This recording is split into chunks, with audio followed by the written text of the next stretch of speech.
Good evening, good evening, good evening. Praise the Lord, everybody. Welcome to our midweek gospel explosion pastoral teaching. We thank God for your presence on tonight.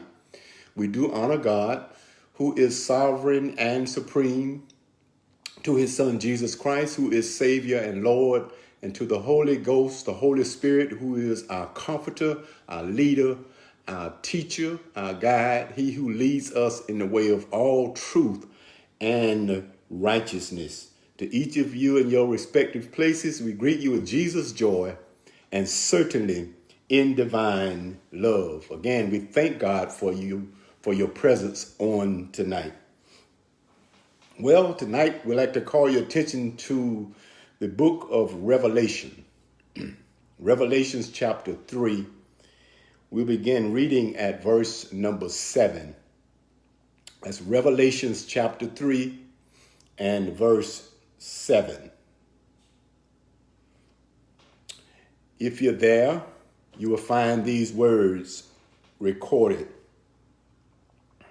And to the angel of the church in Philadelphia, write, these things saith he that is holy, he that is true, he that hath the key of David, he that openeth and no man shutteth, and shutteth and no man openeth. I know thy works. Behold, I have set before thee an open door, and no man can shut it. For thou hast a little strength, and hast kept my word, and hast not denied my name. Verse 9. Behold, I will make them of the synagogue of Satan, which say they are Jews, and are not, but do lie.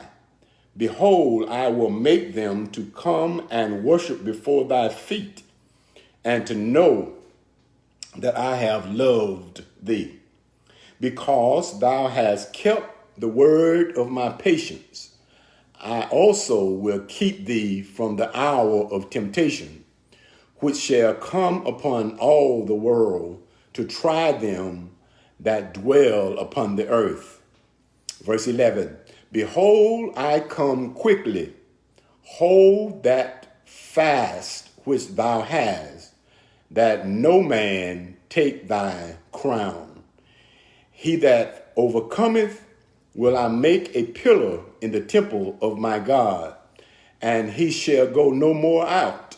And I will write upon him the name of my God, and the name of the city of my God, which is New Jerusalem, which cometh down out of heaven from God, and I will write upon him my new name. Verse 13. He that hath an ear, let him hear what the Spirit saith unto the churches. Shall we pray? Father, we thank you now for this preaching and teaching moment. We thank you, God, that you have allowed us to come together on tonight, and we invite you in our midst. We ask now that you give me power to preach, and that I would also preach and teach with clarity. Anoint each of us, anoint our hearts, our minds, our ears, our spirits, that we might be receptive to what you are saying to us on tonight. In advance, we give you all the honor, all the glory, and all the praise. For it's in Jesus' precious name that we pray. And every heart said, amen. Well, from Revelations chapter 3, verses 7 through 13, tonight we want to speak from this subject. Don't lose your grip.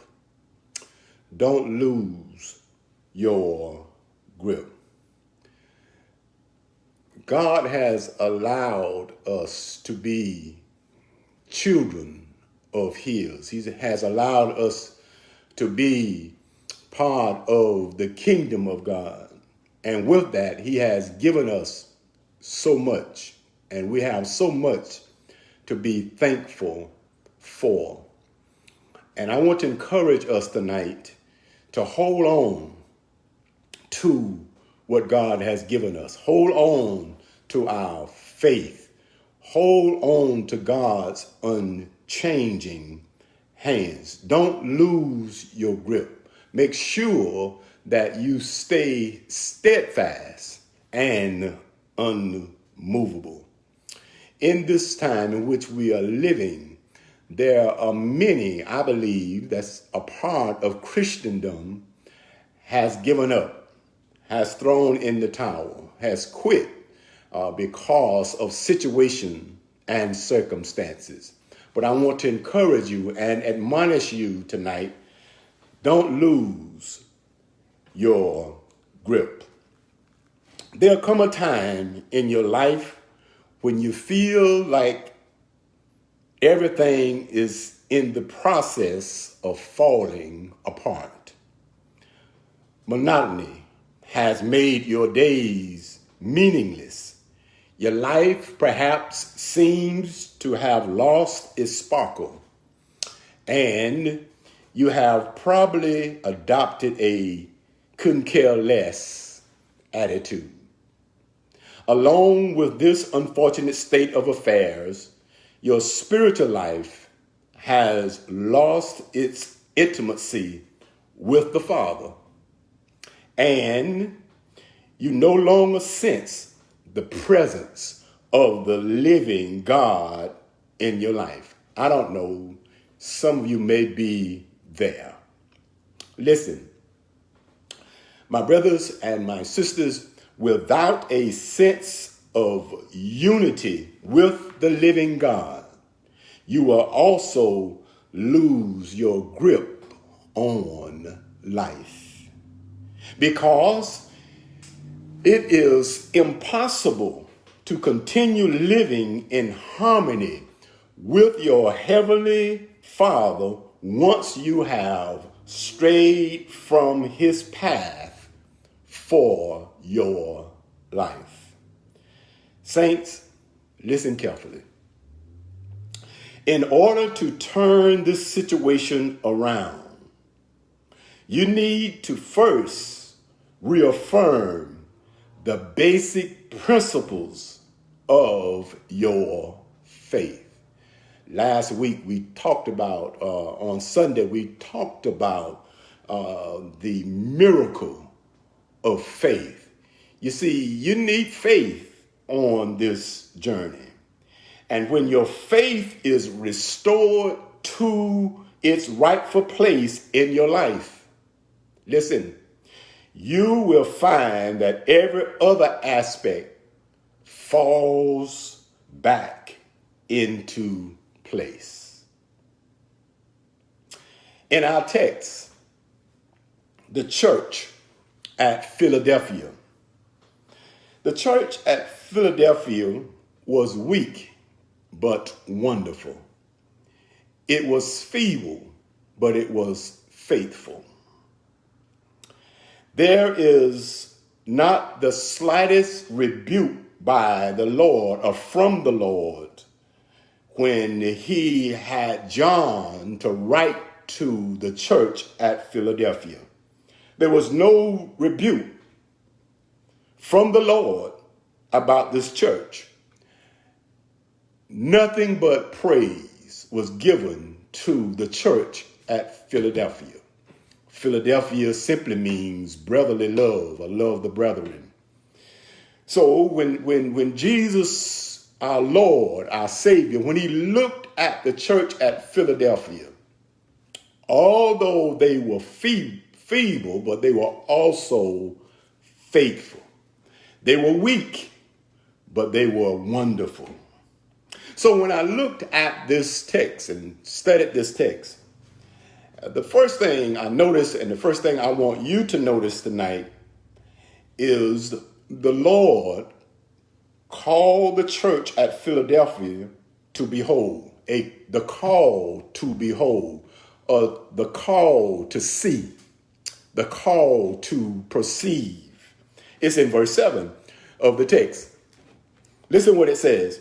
And to the angel of the church in Philadelphia, write these things, saith he that is holy, he that is true, he that hath the key of David, he that openeth and no man shutteth, and no man openeth. Now, in this verse, it is described or explained who the Lord is, who Jesus the Christ is. So there's a call to see who he is. And what the Lord is saying here, that the saints at Philadelphia are given a vision of righteousness. Listen to what he says. He says that he is holy and true. The Lord is. The saints at Philadelphia are given a vision of the righteousness of Christ. He is holy and true. Then he says that the saints are given a vision of the resources of Christ. He has the key of the keys of David, or keys to the throne of David. Then he says that the saints at Philadelphia are also given the regality, or the royalty, that Jesus the Christ, look at the last clause of verse 7, that Jesus the Christ, he openeth and no man shutteth, and he shutteth and no man openeth. In other words, the saints at Philadelphia are given the regality of Christ. He is literally saying that our Lord is sovereign in all ways. He's superior. So, as we look closely at the text, we see that it begins in verse 1 by describing or explaining who Christ is. Then the next verses talks about what he does. You see, as Christians, we need to first know who he is. And then we need to know what he does, or what he can do, or what he will do. So in the next verses, what I notice is that he begins to say to the church at Philadelphia that all saints, hear me well, all saints are under his authority. All of the saints are under Christ's authority. So what he does is he compliments the church, or he compliments the saints. Look at the next verse, verse 8. Listen what he says. He says, I know thy works.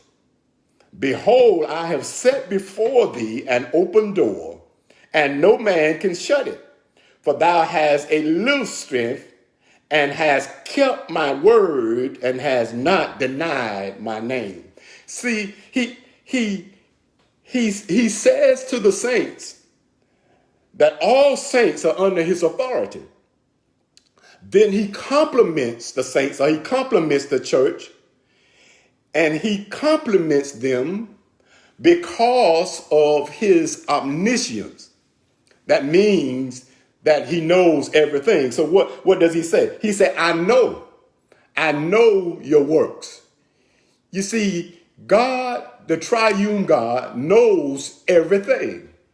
So he says, I know your works. I know what you've been doing. I know whether you've been loyal to me or not. And as he speaks to the church at Philadelphia, he knows that they had been loyal and faithful to him. He says, I know thy works. Not only does he compliment them because of his omniscience, but he compliments them, watch this, with an opportunity. Look at the next clause of verse 8. After he says, I know thy works, then he says, behold, I have set before thee an open door, and no man can shut it, but thou hast a little strength. He compliments them with an opportunity. He compliments them with access. He compliments them with abundance. He says, I have set before thee an open door. God has the tendency to bless his children, regardless of situation and circumstance. He's capable and he's able to bless his children. So when he looks at the church at Philadelphia, he compliments them because he knows everything. And then he compliments them with an opportunity, with an open door for ministry. But then I saw something else. He also compliments the church or the saints at Philadelphia for their obedience. My question before I show you this, have you been obedient to God? Or how long have you been obedient to God? Well, in the text, Christ compliments the church at Philadelphia for their obedience. Look at the C clause of verse 8, the next clause. He says, and has kept my word and has not denied my name. Can Christ compliment you tonight for being obedient to his word? Out of all that you've gone through since January 1, can Christ compliment you for being obedient?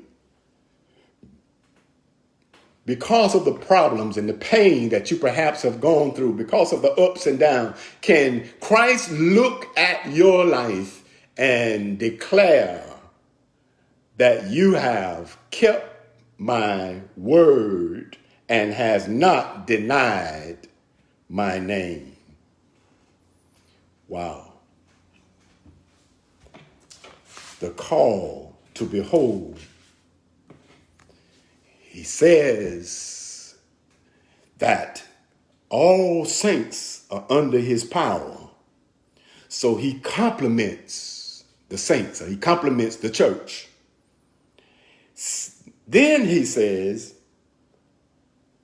also all sinners are under his power or his authority. It's in the next verse. Listen what he says. He says, behold, look, see, I will make them of the synagogue of Satan, which say they are Jews and are not, but do lie. Behold, look, see, I will make them to come and worship before your feet and to know that I have loved you or loved thee. So he changes. First he says all saints are under his authority. Now he says not only are all saints under my authority, but all sinners, those who follow Satan, they are also under my authority. So what he does here is he confronts the enemy. How does he do that? Well, he confronts the enemy by his power. You do know that God has all power. Not only is he omniscient, knows everything, but he also has all power. So he confronts the enemy by his power. What does he do? Well, the first thing he does, he makes them kneel. It's in verse 9. Look at it again in verse 9. He says, behold, I will make them of the synagogue of Satan, which say they are Jews, and they are not, because they're liars. Behold, I will make them kneel. I will make them to come and worship before your feet. Sometimes on this journey, it seems like the ungodly is getting away with something. People who treat you bad, treat you wrong. It seems like they may be perhaps getting away with something. But Jesus said to the church at Philadelphia that I will make them kneel before your feet. I will make them come and worship at your feet. You know, we have heard in church for years that God will make our enemies become our footstool. Yeah. So by his power, he make them kneel. But also by his power, he makes them know. Well, know what? Well, look at verse 9 again, the last two clauses of verse 9. Listen what he says. And to know that I have loved them. I will make your enemy, I will make Satan and Satan worshipers know that I have loved you. That's why, saints, we can't afford to lose our grip. We can't afford to turn loose of God. We need to hold on to God's unchanging hands, because God has an all-seeing eye, and he knows, and he has all power. So he says, as he called the church of Philadelphia to behold, to see, all saints are under his authority. All sinners are also under his authority, verse 9. But then he says, all situations are under his authority. That means to me that whatever you do, you can't get around God's authority. You can't get around a triune God, God the Father, God the Son, God the Holy Spirit. You can't get around their authority. All situations are under his authority. It's in the next verse. Let's look at verse 10 very carefully. He says, I will make them know that I have loved thee, because thou hast kept the word of my patience. I also will keep them from the hour of temptation, or the hour of trial, which shall come upon all the world, to test them or try them that dwell upon the earth. So now he says to the church of Philadelphia, the church of brotherly love, the feeble church but faithful church, the weak church but the wonderful church, he says, all situations are under my authority. So what does he do?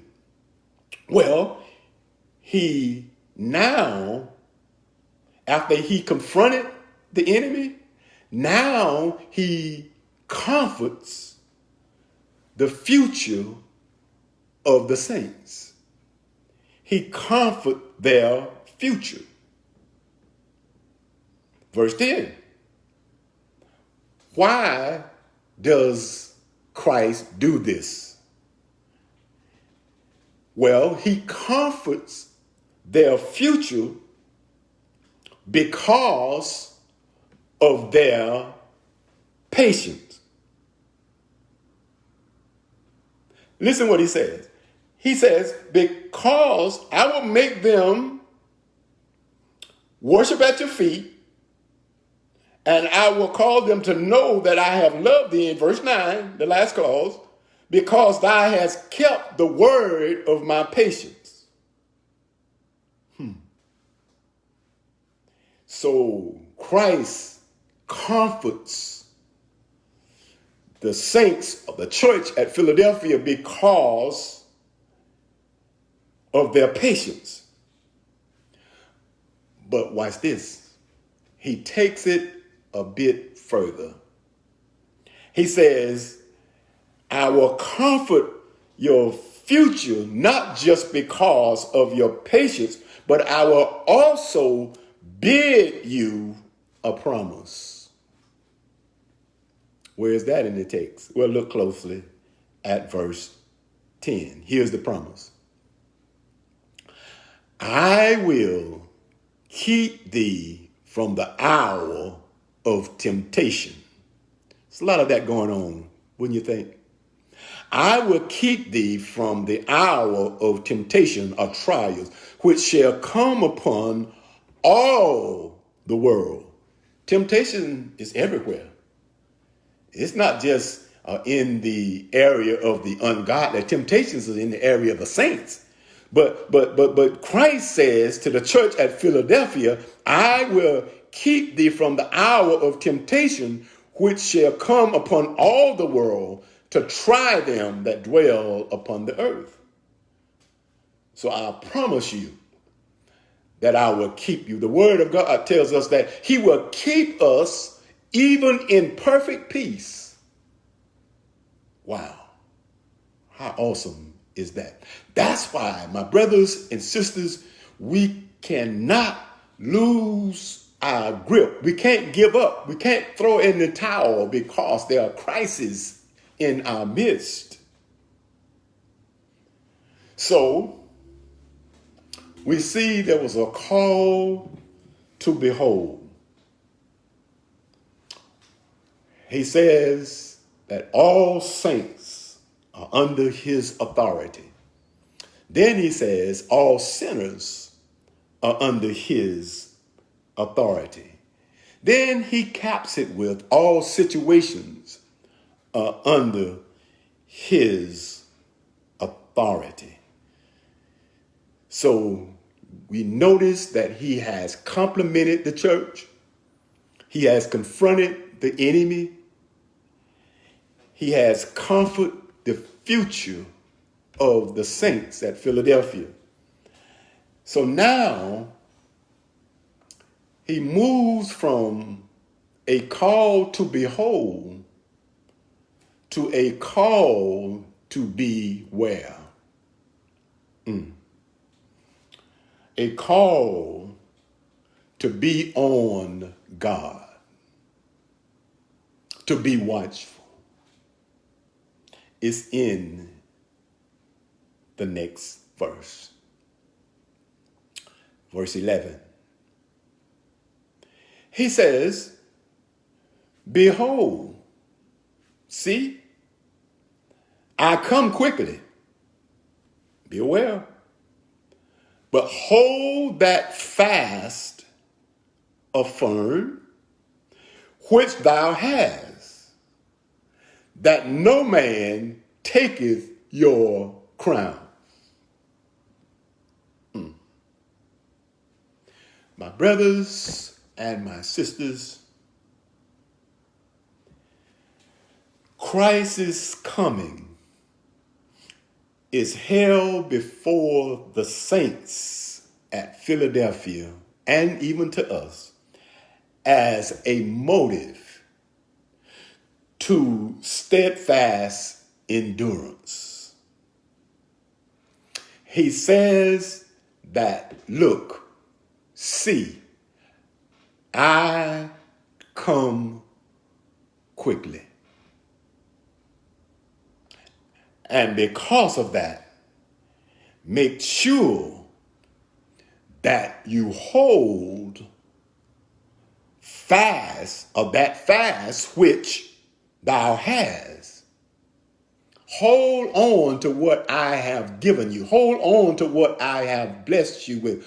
Hold on to your relationship with Christ. Hold on to the blessings. Hold on to the prosperity of Christ. Hold on. Don't give up because there's a pandemic, there's a crisis. Don't give up because you may have lost your job, or you may have lost some personal materialistic things. Hold on.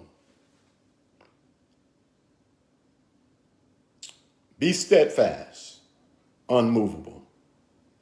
He's literally saying to us today as well, as he says to the church at Philadelphia, be firm, and be faithful. Don't lose your grip. Hold on. Don't let anyone, regardless of who they are or who they profess to be, don't let anyone rob you of the victor's crown. Or don't let anyone rob you of the victory. Especially when it's so near at hand. You see, because we may be in the valley now, doesn't mean that it is the place for us to stay. It's not the place for us to reside. Because David said in Psalm 23, I go through the valley, even in the shadow of death.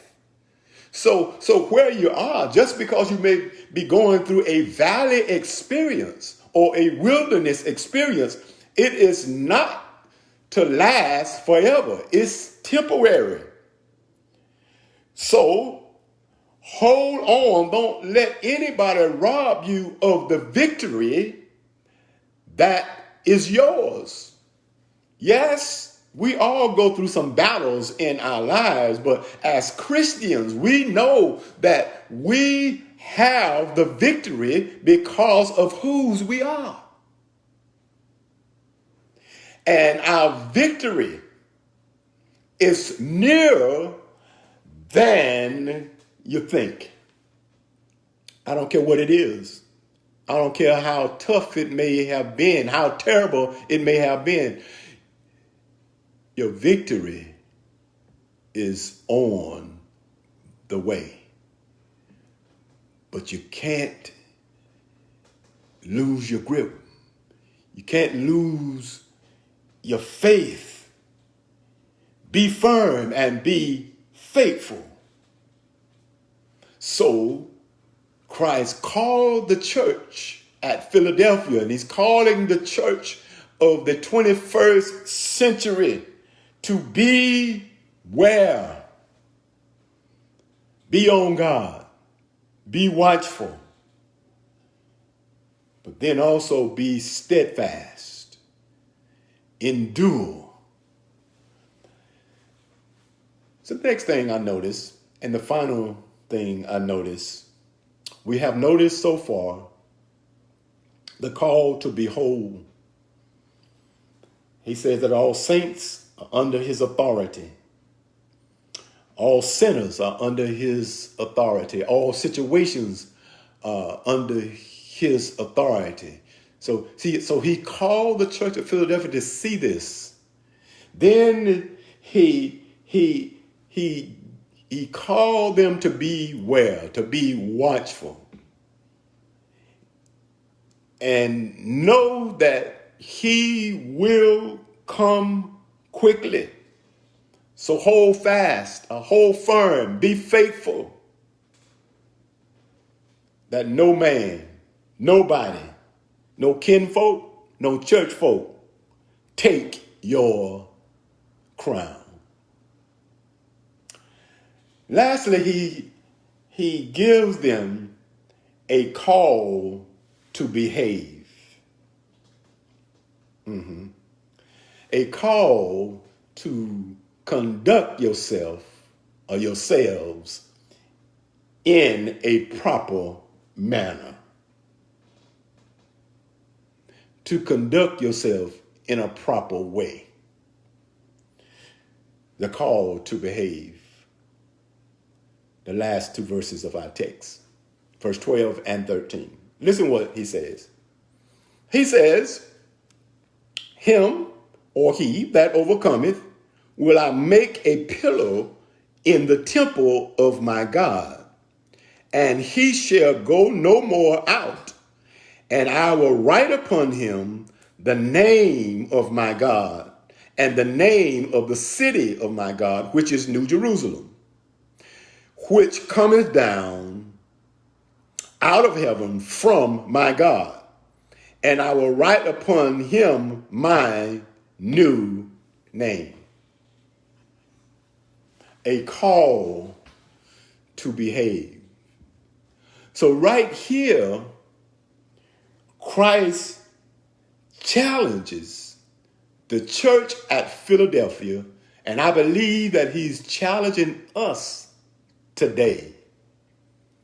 On this day, September the 2nd, 2020, he's challenging us as he challenged the church at Philadelphia to persevere,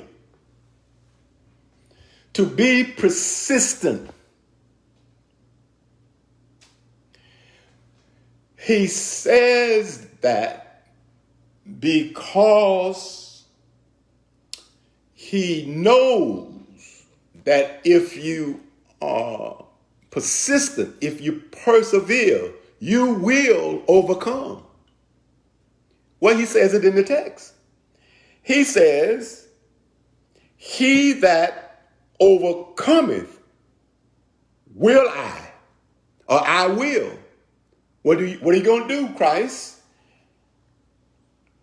I'm going to persevere. I'm going to hang in there. I'm going to hold on to my grip. I'm going to hold on to your unchanging hands. He that overcometh, I will do what? What will you do? Listen what he says. He will give us strength. If we hold on, hold fast, hold firm, be faithful, you will overcome, and I will give you strength. Where's that? Well, it's in verse 12. He says, he that overcometh will I make a pillar. You do know what a pillar is, right? Pillar is something that holds up a building. It's the strength underneath the building. I will make a pillar in the temple of my God.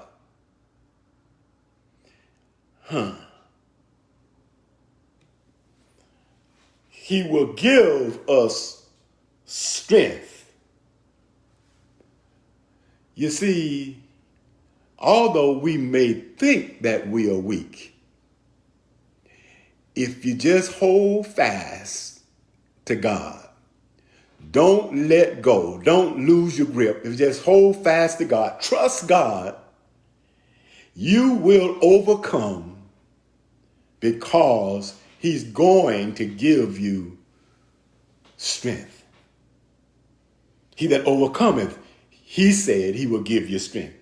Not only that, but he that overcometh, Christ will also give stability. Well, I know what you're saying. Where is that? Well, look at the next clause. And he shall go no more out. You're stable now. Because you held on, or you held fast with what God gave you. God has given us as Christians eternal salvation. He has given us literally salvation or deliverance. He has delivered us from a lot of things, but he's given us eternal deliverance. So if we hold on to what God has given us, then we will be overcomers. We won't throw in the towel and give up because there is a hardship or there's hurt. He will give us stability. He also says, he that overcometh, he challenges them, and he's challenging us to persevere, to be persistent, hang in there. He says, he that overcometh, not only will I give them strength, and not only will I give them stability, but I will also give them security. Wow. Where is that? Well, let's look at verse 12 again. And the last clauses of verse 12. Listen what he says. He says, and I will write upon him the name of my God. Write upon who? He that overcometh, or him that overcometh, or we that overcometh. He will write upon him the name of my God, and the name of the city of my God, which is the New Jerusalem, which is going to be heaven here on earth, which cometh down out of heaven from God. And I will write upon him my new name. Does that sound like security? Because when Jesus writes something, it's a done deal. When he said, I will write upon him the name of God, when Jesus write it, no devil in hell can erase it. So he calls the church at Philadelphia, and I believe he's calling the saints universally today to behave like you are children of God. We have too many Christians in the world today, and especially in our country, in America, who profess that they are Christians, but they are not behaving like Christians. Isn't it strange that we have a certain group who is so adamant, so upset or get upset about a fetus being killed, but don't get upset when grown folk are being killed every day? Now, I'm not saying that killing a fetus is right, but you can't say that killing a fetus make you so upset, but you don't get upset when people gunning people down every day. And some of those persons are persons who are supposed to be helping you or serving you. That's bad behavior. But Christ calls the church at Philadelphia to behave, and he challenged them to persevere, and he's challenging us to persevere. There is a reason that God has us where he has us today. And I believe one of the major things that he wants us to do is to persevere, to hang in there, to be persistent. Don't throw in the towel. Don't tuck your tail and run. Don't give up on God because there are issues in the world. So he says, he that overcometh, I will give them strength. I will give them stability. I will give them security. That is not just security today, but eternal security. Today, tomorrow, and forevermore. So he calls them to behave, and he challenged them to persevere. But then, last but not least, he commands them to listen. My brothers and sisters, that is a problem with Christendom today. Grandmother, great-grandmother, some of our mothers, they had something that we don't have today. They would listen, especially they would listen to the word of God. And I'm thankful every day for my parents who listened to the word and taught me and my siblings what they knew about the word. So he commands the church at Philadelphia, and he's also commanding us today to listen. You've heard me say it a million times. God gave you 2 ears and 1 mouth. To listen more than you talk. So he wants us to listen. So what he says in verse 13, listen what he says. He says, he that hath an ear, let him hear what the Spirit saith unto the churches. Listen to what the Spirit is saying unto you, because you are the church. The church is a band of baptized believers in Christ. It's not the building. It's not the brick and mortar. It's not the chandeliers and the pews. The church is us. The brick and the mortar and all of that is the church house, where the church comes, or the church comes to worship. So he says, listen. My brothers and sisters, as I conclude on tonight, our God, our awesome God, his son Jesus Christ, the Holy Ghost, the triune God, found favor in the church at Philadelphia. They were weak. They didn't have much strength. It says it in the text. But they were faithful. So he didn't find any fault in them. So what he does, he encouraged them to hold on to what they had. And I hope I'm talking to somebody today. Hold on to what you have in Christ. Hold on to what you have that's godly, because all the other stuff is going to end up in the ash pile of life. Only what you do for God is going to last. So the church at Philadelphia, God found favor in that church. And because of that, he gave them an open door, an opportunity. Watch this, an opportunity to minister, to meet the needs of humanity.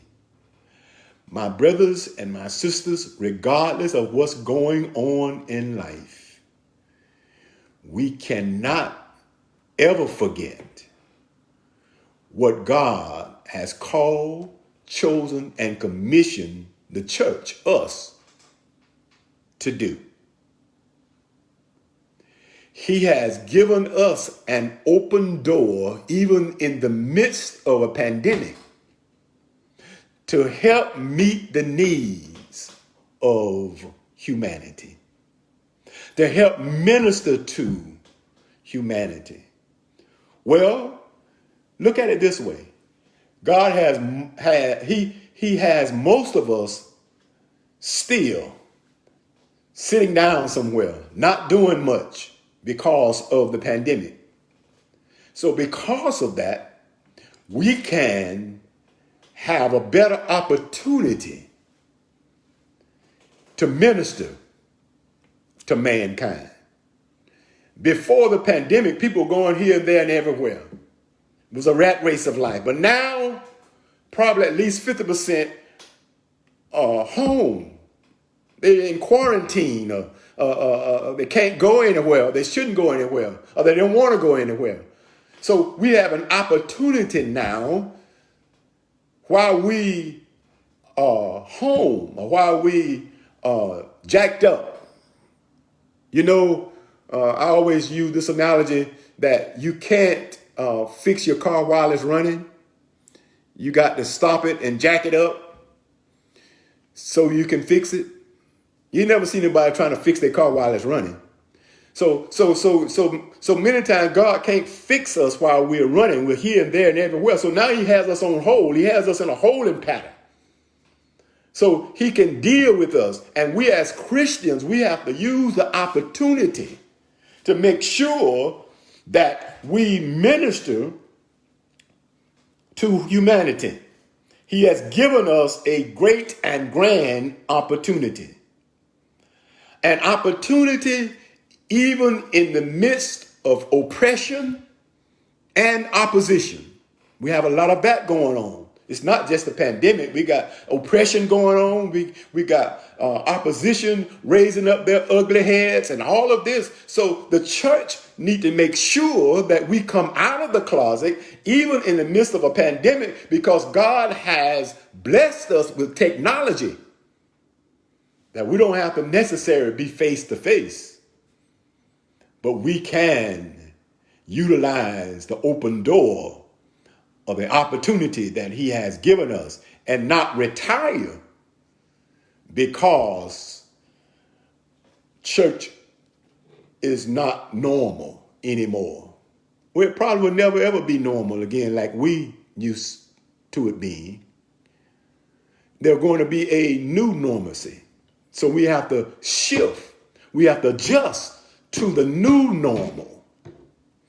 But right here and right now, what the Lord is saying, listen, I have given you an open door, an opportunity to help meet the needs of mankind. So, as I conclude tonight, my brothers and my sisters, let us not lose our grip. Let us make sure that we hold firm and be faithful to what God has given us. Hold to what God has given you individually and us collectively, so no man taketh our spiritual crown. Let us pray. Father, we thank you. We thank you for your word tonight. We thank you for your word reminding us to hold on to our grip, hold on to your unchanging hands, hold on to you. We pray now, God, that you let this word tonight sink deeply into our hearts, our minds, and our spirits, that it will cause us to become better disciples, better Christians, better ambassadors for you. Let your word be shared among the saints and among those who are not of the household of faith. Let this word go forth like never before, so that mankind can be changed and the world will be changed. We thank you now for allowing us this privilege and this opportunity. And we pray, oh God, that you continue to give us strength, comfort us, and protect us as we carry out the assignment that you have given each of us.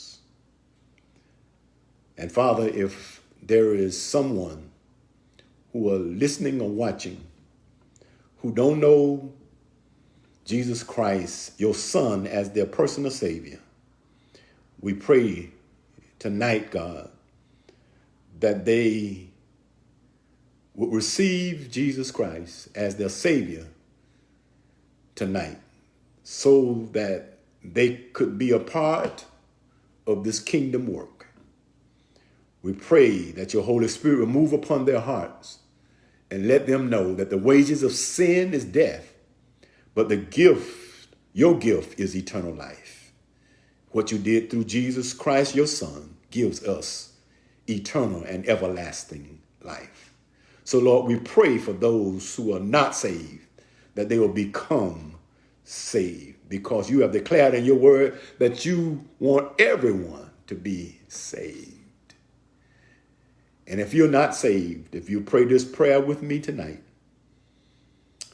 Lord God, I'm a sinner.